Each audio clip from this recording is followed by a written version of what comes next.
코로나19 사태가 장기화되면서 질병 관리라든가 방역도 중요하고요. 또 경제 상황에 대한 관리도 필요한 때입니다. 외식이라든가 외출하는 사람들이 줄어서 자영업자, 소상공인들의 사정이 어렵다고 하는데 정부가 어떤 대책 갖고 있는지 좀 알아보도록 하겠습니다. 첫 청와대 자영업 비서관 자리에 임명된 인태연 비서관 연결해서 자세한 내용 듣겠습니다. 안녕하십니까? 네, 안녕하십니까. 인태연입니다. 네. 네. 이 코로나19 때문에 특히 자영업자, 소상공인들의 걱정이 좀 많습니다. 그래서 대통령이 지난주 남대문 시장 찾기도 했는데 지금 소비 상황이 어떻습니까? 예, 정부에서는 코로나19에 대한 대응책을 그래서 세우려고요. 예. 매일 시장 상황을 점검하고 있는데요.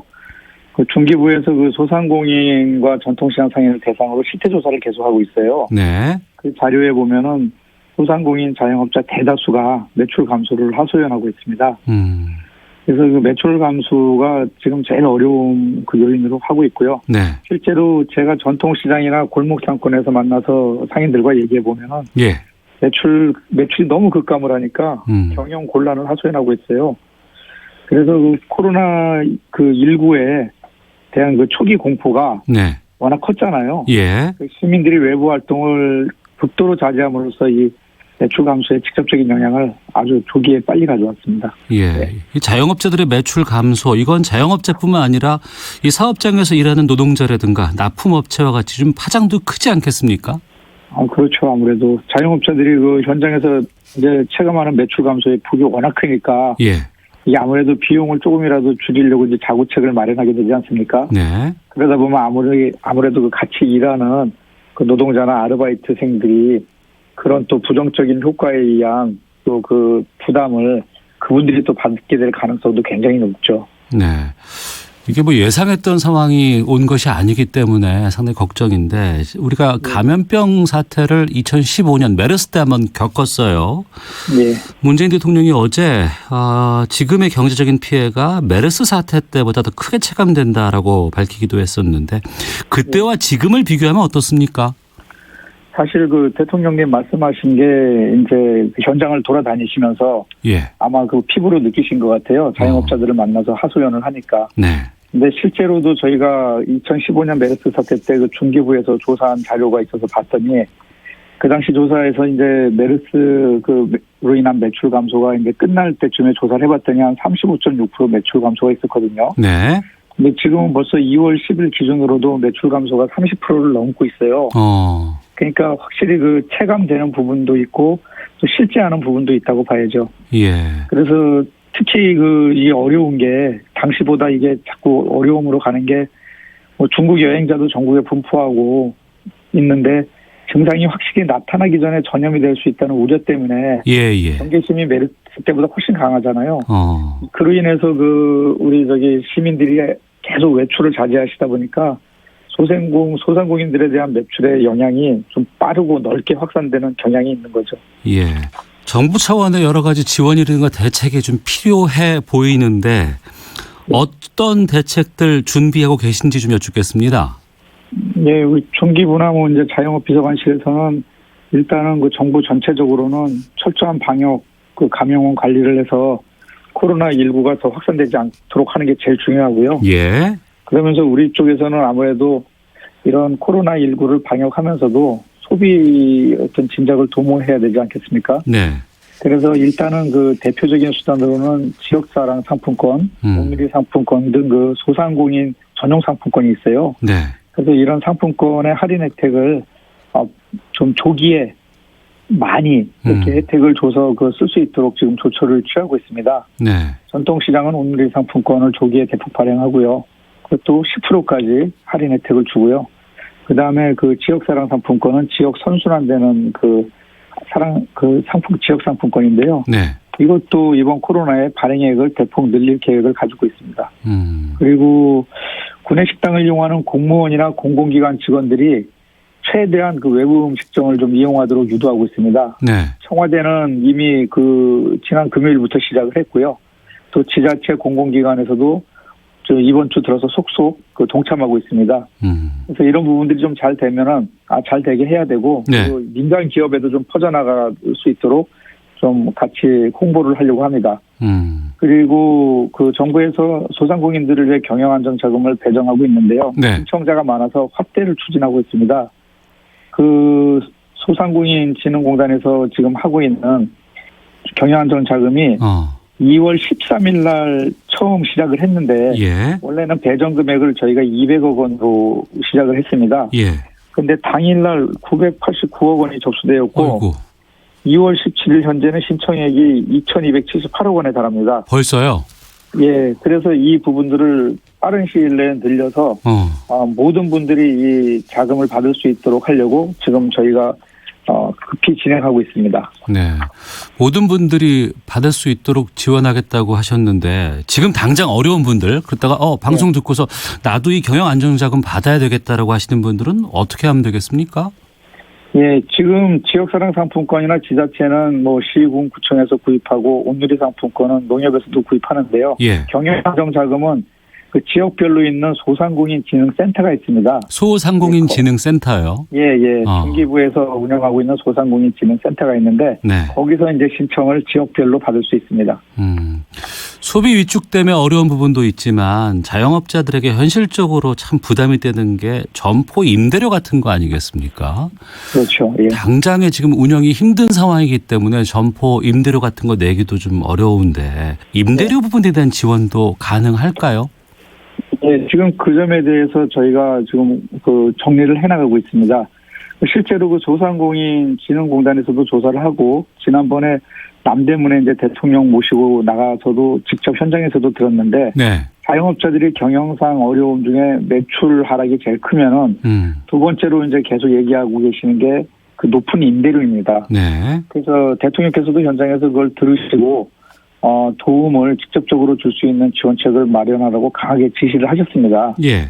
그런데 최근에 그 전주 한옥마을 전주 모래내 시장에서 그 건물주들이 고통분담 차원에서 3개월에서 6개월까지 임대료 작게는 5%부터 높게는 뭐 30%까지 인하해 주는 분들이 계셨더라고요. 예. 그래서 이런 자발적인 결정에 대해서 대통령께서 굉장히 높이 평가하시고 또 그 부분을 지지하셨습니다. 그래서 정부가 실질적으로 도움을 줄 수 있는 방안을 마련하고 있습니다. 그래서 빠른 시일 내에 구체적인 지원 방안을 마련해서 이 착한 임대인들을 도울 수 있는 그 대책을 마련할 거고요. 네. 그것이 전국적으로 하나의 붐을 좀 일으킬 수 있도록 강력하게 좀 할 예정입니다. 네. 청와대 인태현 자영업 비서관과 함께 코로나19 여파로 지금 어려움 겪고 있는 자영업에 대해서 좀 살펴보고 있습니다. 좀 구조적인 문제도 좀 질문 드려보겠습니다. 예. 그 자영업자들이 유독 좀 우리 산업 구조에 상당히 많다라는 얘기가 있어 왔는데 네. 지금 전체 산업에서 자영업 비중이 얼마나 돼요? 지금 OECD 기준으로는 대한민국의 자영업자 비중이 19년 3월 말까지 나오는 거로는 24.7%입니다. 예. 그러니까 저 OECD 글로벌 평균이 17%니까 상당히 높은 편에 속하죠. 옆 나라 일본 같은 경우도 한 10%, 10.4, 독일은 한 10.2%니까 예. 꽤 높은 편에 속한다고 봐야죠. 우리가 왜 이렇게 자영업 비중이 높은 겁니까?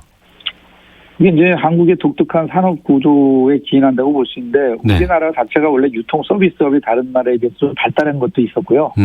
그다음에 IMF 이후에 노동자들이 상당수가 방출되면서 그 자영업 군 자체가 더 늘어난 것도 있죠. 네. 많이 전화가 됐었어요, 그 당시에. 그래서 근데 이런 부분들이 이 IMF가 극복되는 과정에서도 뭐 새로운 산업 구조로 이렇게 편입이 다시 된 것이 아니라 그대로 남아 있게 됐던 거죠. 그러면서 자영업 비중이 그대로 이제 큰 구조로 지금 남아 있는 거죠. 네.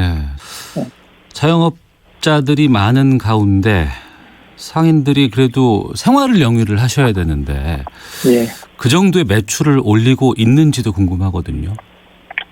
사실 뭐 최근에 많이 어려워지긴 했는데 이게 2000년대 그 한 초중반까지만 해도 그 회사에서 그 IMF로 인해서 구조조정 당해서 나왔던 꽤 많은 실직자들이 네.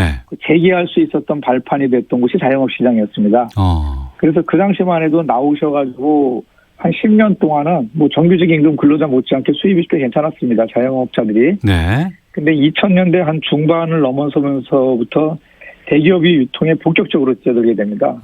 그러면서 골목시장, 전통시장의 매출이 이제 급격히 하락하기 시작했죠. 그래서 지금은 이제 자영업 시장이 먹고 살기가 좀 팍팍한 곳이 됐는데요. 그럼에도 불구하고 또 많은 수의 자영업자들은 최선을 다해서 또 자신의 시장에서 살아남아 있고요. 네. 성장하는 분도 있고 발전하는 부분도 있고 어떤 희망의 씨를 이쪽에 잘 심는 분들도 또 있는 것도 사실입니다. 네. 인태현 비서관께서도 자영업을 하셨잖아요. 예, 저는 한 30년 했죠. 30년 어떤 업종이셨습니까? 예, 저는 그릇 가게, 이불 가게, 식당, 옷 가게 한 4가지 정도 했었죠. 여러 가지 했었죠. 예. 그리고 30년을 자영업으로 하시다가 청와대 가서 본 자영업자, 소상공인들의 가장 큰 어려움은 어떻게 차이가 나던가요? 본질적으로는 같습니다. 자영업자들이 겪고 있는 어려움의 가장 크고 근본적인 원인은 이제 매출과 관련된 건데, 네. 이거는 이제 시장의 어떤 과잉의 그 문제가 있다고 보고요. 구조적인 문제가 있다고 보고, 그러니까 시장은 유통 시장은 한정돼 있는데, 그 자영업 시장에 자영업자들과 대기업과 최근에 온라인과 이런 것들이 진입을 하면서 매출을 나눠 먹게 되잖아요. 결국. 예. 그러니까 이렇게 나눠 먹다 보니까 아무래도 자영업자들은 제가 장사하던 그 30년 중에 최근 10년이 가장 그 힘든 상황이 돼버린 거죠. 그러니까 여러 가지 구매 구조라든가 서비스업 구조 같은 것들이 10년 내 상당히 많이 바뀌었습니다. 네, 그렇겠죠. 그리고 이제 집 주변에 있었던 문구점이라든가 비디오점이라든가 이런 데는 다 사라질 수밖에 없는 환경이 돼버렸고요. 예. 게다가 최근에는 배달 앱이라든가 온라인 시장 영향이 좀 상당히 크지 않습니까? 크죠. 예. 지금 그 유통에서는 거의 24% 가까이를 이제 온라인 시장이 지금 가져가고 있고, 네. 그다음에 배달앱도 그 식당 관련해서는 배달앱을 통하지 않고서는 식당이 살아남을 수 없는 급격한 환경이 이제 진행되고 있는데, 네. 아무튼 그 명암을 잘 좀 볼 필요가 있습니다. 그래서 최근에 배달앱은 소비자에게는 매우 편리한 도구이기도 하지만, 네. 또 한편으로는 자영업자나 그 배달 라이더들에게는 또 부정적인 면도 부각되고 있는 실정이지 않습니까? 예. 배달의 민족 등 그 배달앱들의 수수료 문제로 자영업자들과 이제 갈등이 있고, 식당 주인이 어려움을 겪고 있습니다. 또 라이더들도 수입이 변변치 못해서 조금이라도 배달하려고 경무에 시달리기도 하고, 또 온라인 시장 같은 경우는 그 팽창 흐름이 있어서 네. 자영업자들도 어느 정도 적응하고 활용해야 되는 측면이 있긴 한데, 아무래도 이제 유통 대기업과 또 온라인 시장에서 경쟁을 한다는 게 팽창 속에서 적응할 수 있는 여력이 약하죠. 그래서 이런 명암이 있기 때문에 그런 것들에 대한 그 소상공인 자영업자들 또는 라이더들 이런 부분들이 생태적으로 같이 상생하면서 이런 것들을 발전시켜 갈 수는 없느냐 하는 이제 고민이 이제 굉장히 크죠. 네. 그러니까 그 부분을 개인 자영업자분들께서 극복하기에는 쉽지 않으실 것 같고요. 네. 또 고령화되고 나니까 이제 퇴직하고 나서는 또 갈 수 있는 곳이 자영업밖에 또 없지 않나라는 한계도 분명히 있는데 자영업 그렇죠. 시장은 줄 수밖에 없는 구조이고 이것을 어떻게 좀 타개해 나갈 수 있을까라는 고민이 들거든요.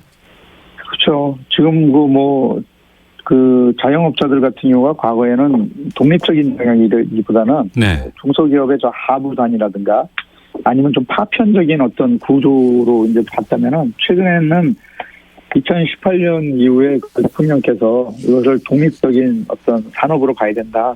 산업 정책 영역으로 봐야 된다라고 이제 말씀을 하셨죠. 예. 그래서 최근에 이제 이런 부분에 대해서 법적 장치라든가 제도적 장치뿐만 아니라 그 예산 지원이라든가 이런 것들에 대해서도 필요할 때 조금씩 주는 그런 형태들이 아니라 그 구조화시켜야 된다라는 이제 과제가 생긴 거죠.